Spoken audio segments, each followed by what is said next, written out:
नमस्कार,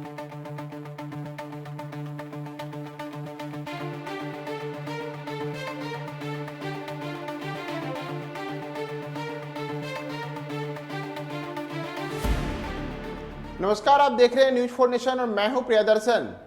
आज बीबीसी के दिल्ली और मुंबई के दफ्तर पर छापेमारी हुई है और यह छापेमारी हुई है आयकर विभाग की ओर से। लेकिन आयकर विभाग की ओर से हुई इस छापेमारी के बाद अब केंद्र की नरेंद्र मोदी सरकार विपक्ष के निशाने पर आ गई है और सब एक बड़ा हमला किया है जनता दल यूनाइटेड के राष्ट्रीय अध्यक्ष ललन सिंह ने।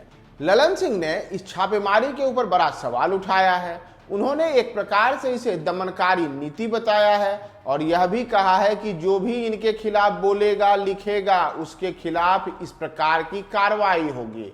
नरेंद्र मोदी की सरकार को इस पूरे मामले में कटघरे में खड़ा करते हुए ललन सिंह ने बीबीसी के ऊपर हुए जो यह आयकर की छापेमारी है, इसे एक प्रकार से केंद्र के सरकारी तोते, यानी कि सरकारी तोते का मतलब होता है सीबीआई, ईडी, आयकर, ऐसी जो एजेंसियां हैं, इनका जो दुरुपयोग करने का मामला बार बार आरोप लगता है केंद्र सरकार पर, उसी को लेकर के ललन सिंह ने एक बार फिर से सरकारी तोता बताते हुए कहा है कि अपने सरकारी तोते का दुरुपयोग केंद्र सरकार अब बीबीसी के खिलाफ भी कर रही है।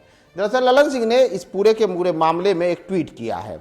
उन्होंने ट्वीट करके बीबीसी के ऊपर हुए जो छापेमारी हुई है, इस छापेमारी की निंदा की है और इसमें उन्होंने लिखा है कि ये कैसा लोकतंत्र है, जो भी इनके खिलाफ बोलेगा या लिखेगा उसका यही हश्र होगा।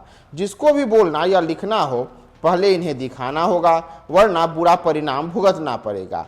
आखिर सरकारी तोतों का कितना और दुरुपयोग करेगी नरेंद्र मोदी सरकार, यानी कि नरेंद्र मोदी सरकार को सीधे सीधे निशाने पे लेते हुए और बाकायदा नरेंद्र मोदी का नाम लिख करके कि नरेंद्र मोदी सरकार अपने सरकारी तोते का दुरुपयोग कर रही है। और उन्होंने लिखा है कि बीबीसी के दफ्तरों के ऊपर जो यह छापेमारी हुई है, यह पूरी की पूरी जो छापेमारी है, एक प्रकार से यह लोकतंत्र का मजाक उड़ाना है। यह कैसा लोकतंत्र है जिस लोकतंत्र में किसी के खिलाफ कुछ लिखना, पढ़ना, बोलना गुनाह हो जाता है, तो क्या अब जिनके खिलाफ लिखा, पढ़ा या बोला जाएगा उन्हें पहले दिखाया जाए। दरअसल अगर हम बीबीसी की बात करें तो बीबीसी ने हाल फिलहाल ही नरेंद्र मोदी के ऊपर एक डॉक्यूमेंट्री बनाई है। यह डॉक्यूमेंट्री वर्ष 2002 के गुजरात में हुए दंगों से जुड़े हुए मामलों को लेकर के है। उसमें कहा जा रहा है कि नरेंद्र मोदी की भूमिका पर जिस प्रकार से बीबीसी ने अब इस पूरी डॉक्यूमेंट्री में उन्हें फिल्माया है, इससे नरेंद्र मोदी की छवि को नुकसान पहुंचता है। और इसी के बाद नरेंद्र मोदी की जो केंद्र में सरकार है, वह प्रधानमंत्री नरेंद्र मोदी की सरकार ने बीबीसी की डॉक्यूमेंट्री को देश में बैन कर दिया।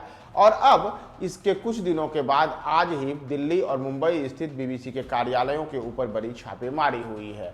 इस छापेमारी को आयकर विभाग की ओर से की गई छापेमारी बताया जा रहा है, लेकिन इसके साथ ही एक पूरे मामले में अब राजनीति भी शुरू हो गई है और विपक्षी दल, चाहे कांग्रेस हो, जदयू हो या अन्य दल हो, इन तमाम दलों की ओर से इस पूरी की पूरी छापेमारी की प्रक्रिया को एक प्रकार से मोदी सरकार के खिलाफ बोलने वालों का मुंह बंद करने वाला एक कार्रवाई बताया गया है। तो देखना होगा कि अब ललन सिंह ने जिस तरीके से नरेंद्र मोदी की सरकार को कटघरे में खड़ा किया है और बीबीसी के ऊपर हुई कार्रवाई को लोकतंत्र का गला घोंटने वाला कदम बताया है, तो अब नरेंद्र मोदी की सरकार क्या इसका जवाब ललन सिंह को देगी।